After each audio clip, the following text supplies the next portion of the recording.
അത് ഭയങ്കര സംഭവം. പക്ഷെ കോഫി ഷോപ്പിലെ കുതിരയിൽ വരുന്നേ. അതെ അതെ അതാണ് ഫസ്റ്റ് എടുക്കുന്നത്. അപ്പം അത്തരത്തിലൊക്കെയുള്ള പ്രശ്നങ്ങളുണ്ട്. ഇപ്പൊ എനിക്ക് കുറച്ചൊരു ടെൻഷൻ അടിച്ചാൽ എനിക്കൊന്നും ചെയ്യാൻ പറ്റില്ല, ഒന്നും ചെയ്യാൻ പറ്റില്ല, എന്നെ ഒന്നിനും കൊള്ളില്ല. അപ്പൊ പക്ഷെ അതിന് സാധ്യത ഉള്ള ഒരാളാണ്. അപ്പം എനിക്ക് തോന്നിയത് ഈ പറഞ്ഞ പോലെ ഞങ്ങൾ ഫ്രണ്ട്സ് അങ്ങനെ ഓണായി, ഞങ്ങളുടെ ഫ്രണ്ട്സ് സർക്കിളിൽ തന്നെ വന്നു. എനിക്കിപ്പോൾ ഞാൻ ആഗ്രഹിച്ച പോലത്തെ ഒരു സ്പേസും കിട്ടി. അത് ഓക്കെയാണ്. ഞാൻ വളരെ സൂപ്പർ സാറ്റിസ്ഫൈഡ് ആണ്. ഞാനും എൻ്റെ ഫ്രണ്ട്സിന്റെ കാര്യത്തിലും സിനിമയിൽ വന്ന റൂട്ടിലും എല്ലാം ഹാപ്പിയാണ്. ഇങ്ങനത്തെ ഒരു നടനാവണമെന്ന് മനസ്സുകൊണ്ട് നേരത്തെ മുതൽ ആഗ്രഹിച്ചിട്ടില്ല, അങ്ങനത്തെ ഒരു ട്രെയിനിങ്ങിലൂടെ പോയിട്ടില്ല. ഇതൊക്കെ ഇങ്ങനെ ഒരു സാഹചര്യങ്ങളാൽ ഇങ്ങനെ വന്ന ഒരാൾ, അങ്ങനെ ഒരാളിൽ നിന്ന് ഇത്ര ഈസി ഗോ ആയിട്ട് എങ്ങനെയാ ഇപ്പൊ ഷറഫ് അഭിനയം വരുന്നത്? അതെനിക്ക് അറിഞ്ഞൂടാ. എന്നെ കുറിച്ച് അൽഫോൺസ് പറഞ്ഞിരിക്കുന്നത് എന്നോടല്ല, ഫ്രണ്ട്സിനോട് പറഞ്ഞിരിക്കുന്നത്. ആക്ച്വലി അവന്റെ എൻ്റെ ജീവിതത്തിന്റെ ഒരു ഒരു ഒരു രീതി ഉണ്ട്. ലൈക്ക് ഞാൻ എപ്പോഴും വർക്കിംഗ് ക്ലാസ് എന്ന് പറയുന്ന ആ ഒരു കാറ്റഗറിയിലാണ് 2016 വരെയും ഞാൻ പോയിക്കൊണ്ടിരിക്കുന്നത്. ഓക്കെ, ഞാൻ പല രീതിയിൽ ജോലി ചെയ്യുന്നുണ്ടായിരുന്നു. അപ്പോൾ ഈ പ്രേമം അഭിനയിക്കാൻ ഞാൻ പോകുമ്പോഴും ഞാൻ എൻ്റെ ഓഫീസിൽ നിന്ന് ലാപ്ടോപ്പ് അടച്ചു വെച്ചിട്ട് ഷോട്ടിന് പോയിട്ട് തിരിച്ചു വന്ന് തുറക്കുവാണ്. അപ്പം ഞാൻ അതിൽ എപ്പോഴും ഉണ്ട്. അപ്പോൾ അതാ ഇപ്പം പ്രേമം ഇങ്ങനെ ഒന്നും ആയില്ലെങ്കിൽ എനിക്ക് കുഴപ്പമില്ല. എനിക്ക് അടുത്ത അൽഫോൺസ് പുത്രൻ പടം കിട്ടും, ജൂഡ് ആന്റണിയുടെ പടം കിട്ടും. പ്രേമത്തിന് മുമ്പ് തന്നെ ഒരൊറ്റ സിനിമ എനിക്ക് ലോക്കായിട്ടുള്ളൂ. അത് അൽത്താഫിന്റെ ഞണ്ടുകളുടെ നാട്ടിലൊരു ഇടവേളയാണ്. അതല്ല, അത് വേറെ സിനിമ എന്നെ അങ്ങനെ ലോക്ക് ചെയ്തിട്ടൊന്നുമില്ല. പക്ഷെ അങ്ങനെ ആയിരുന്നു പോയെങ്കിലും ഞാൻ ഹാപ്പി ആയിരുന്നു. ഫോർ എക്സാമ്പിൾ നമുക്ക് പിന്നെ എൻ്റെ അടുത്ത് പ്രേമം കഴിഞ്ഞപ്പോൾ അൽഫോൺസ് വിളിച്ചു, നിനക്ക് നല്ലൊരു ഭാവിയുണ്ട്. അല്ല, ഭാവിയേക്കാൾ കൂടുതൽ എൻ്റെ ഒരു സ്വഭാവം അറിയുന്ന കാരണം കൊണ്ട് പറഞ്ഞു, നിനക്ക് നല്ലൊരു അവസരമാണ് വന്നത്, നിനക്ക് നീ നല്ലൊരു സ്പേസിൽ വന്നിട്ടുണ്ട്.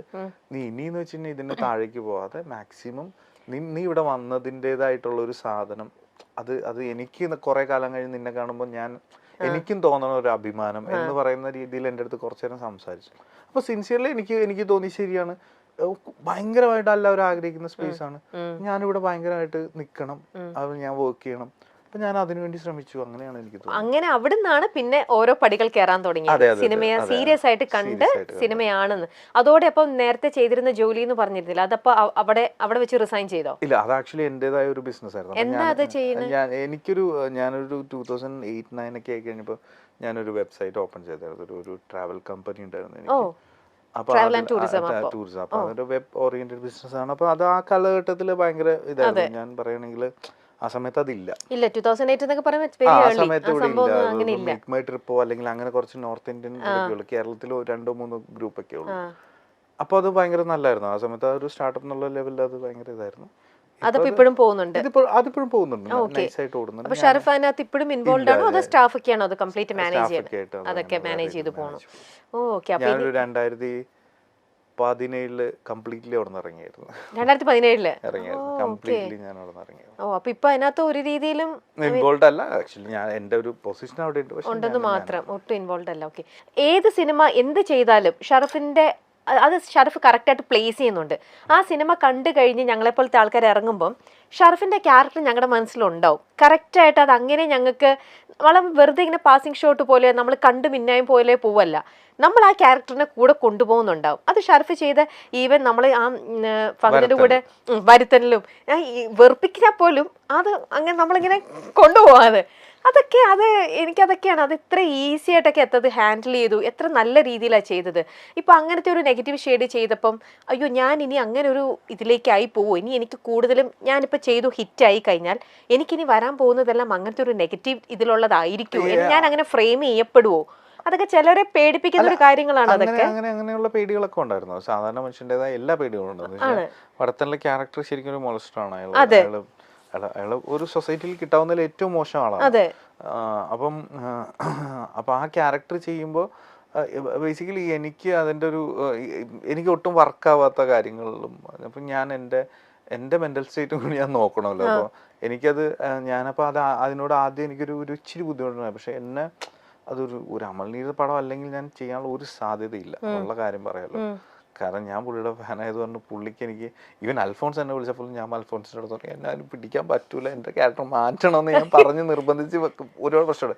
ആ സ്പേസ് എനിക്ക് പുള്ളിയുടെ അടുത്തില്ല, പക്ഷെ എനിക്ക് പുള്ളിയുടെ പടം ചെയ്യണം. അങ്ങനത്തെ ഒരു സ്പേസിൽ ഞാൻ തൃശങ്കു സ്വർഗ സീനിലാണ് ഞാൻ അവിടെ നിന്നത്. കഴിച്ചിട്ട് അല്ലെങ്കിൽ ഞാൻ ചെയ്യാൻ ചാൻസ് ഇല്ല കേട്ടോ. അത് ഞാൻ ചെയ്യൂല എന്നൊക്കെയാണ് എനിക്ക് തോന്നാറ്. പുള്ളിയുടെ സിനിമയും എന്നിട്ട് എങ്ങനെയാ അത് മെന്റലി ആ ഒരു ക്യാരക്ടറിലേക്ക് പ്രിപ്പയർ ആയത് എങ്ങനെയായിരുന്നു? അല്ല, അത് പിന്നെ സംസാരിച്ചു തുടങ്ങിയാൽ ആ ക്യാരക്ടർ മനസ്സിലാവും. നമുക്ക് അറിയാൻ പാടില്ലാത്തൊന്നുമില്ല, ആ ഐറ്റത്തിനെ നമുക്ക് അറിയാം. അതുകൊണ്ട് അത് വലിയ പ്രശ്നമില്ല. പിന്നെ എന്ന് വെച്ചാൽ ഇതിന്റെ റൈറ്റേഴ്സ് ആയിട്ടുള്ള ഷർഫു സുഹാസും എൻ്റെ അടുത്ത്, പക്ഷെ ഷർഫു സുഹാസൊക്കെ പിന്നീടാണ് അത്, പക്ഷെ അവർ ആ ക്യാരക്ടറിനെ ഡീറ്റെയിൽ ചെയ്ത് തന്നെ എൻ്റെ അടുത്ത് പറയുന്ന എല്ലാം അമലേട്ടനും തന്നെയായിരുന്നു. അമലേട്ടൻ തന്നെയാണ് ഈ ക്യാരക്ടറിന്റെ എല്ലാ ഇതും പറഞ്ഞു തന്നുകൊണ്ടിരുന്നത്. അപ്പോൾ അത് അത് ആ രീതി ആ ക്യാരക്ടറിന് നമുക്ക് പരിചയമുണ്ട്. ഫോർ എക്സാമ്പിൾ ഗിരിരാജൻ കോഴിനെ എനിക്ക് പരിചയമുണ്ട്. ഗിരിരാജൻ കോഴി നമ്മൾ കണ്ടിട്ടുണ്ട്. നമ്മുടെ സ്വന്തം സത്യം പറഞ്ഞു കഴിഞ്ഞാൽ എന്റെ ഒരു സമയത്ത് എന്റെ ഒരു അല്ല, എന്റെ ഒരു ഫേസ് അല്ല, ഞാൻ അങ്ങനെ പറയാൻ ഇത് ചെയ്തെന്ന് പറയാൻ പറ്റില്ല. എനിക്ക് അത്ര പെമ്പിള്ളേരൊന്നും അപ്രോച്ച് ചെയ്യാനുള്ള ഗട്സ് ഒന്നും ഇല്ല. ഞാൻ അത്രയും ഒരു ലെവലിൽ, പക്ഷെ പെമ്പിള്ളേരായിട്ട് ഭയങ്കര കമ്പനിയൊക്കെയാണ്. ചിലപ്പോൾ അതിനൊരു ഗിരിരാജൻ കോഴി ഇതായിരിക്കാം ഉള്ളത്, പക്ഷെ എനിക്ക് അറിഞ്ഞൂടാ അതിനെ കുറിച്ച്. പക്ഷെ വേറൊരു ഉദ്ദേശം അല്ലെങ്കിൽ വേറൊരു സാധനമില്ല. എൻ്റെ ഒരു സ്റ്റൈൽ അതാണ്. ഞാൻ ആദ്യമായിട്ട് വന്നത്, ഞാൻ ഇന്ററാക്ട് ചെയ്യുമ്പോഴൊക്കെ ഞാനൊരു ഇച്ചിരി ട്രോളിയൊക്കെ ഇന്ററാക്ട് ചെയ്യുന്നു. എപ്പോഴും എൻ്റെ ക്ലാസ്സിലെ കുട്ടികളാണെങ്കിൽ അങ്ങനെ ചിലപ്പോൾ പറയുമായിരിക്കും. അതല്ലാതെ വേറൊരു ഉദ്ദേശമൊന്നുമില്ല. ആരെയും മറ്റേ ലൈനാക്കണമെന്നോ അല്ലെങ്കിൽ വേറെ വഴിയിൽ പൂവായിട്ട് കാത്തിക്കലോ അങ്ങനെ ഒന്നുമില്ല. പിന്നെ ഞാൻ പറഞ്ഞ അപ്പം അത് നമ്മുടെ ഇതിലുണ്ട്. ലൈക്ക് നമുക്കറിയാവുന്നതാണ്. എൻ്റെ ഏറ്റവും അടുത്തൊരു ഒരു ഫ്രണ്ടിൻ്റെ ഒക്കെ സ്വഭാവം ഭയങ്കരമായിട്ടുണ്ട്. അപ്പം ഞാൻ എനിക്ക് ഭയങ്കരമായിട്ട് അറിയാവുന്ന ആൾക്കാരുണ്ട്. ഇപ്പോൾ പിന്നീട് കുതിരപ്പുറത്ത് വരുന്ന ആളെയൊക്കെ എനിക്ക് നല്ല പരിചയമാണ്. അയാളൊക്കെ നമ്മളുടെ അവിടെ കുതിരപ്പുറത്ത് വന്നൊരു ഡൂഡ് ഉണ്ട് അവിടെ. അപ്പം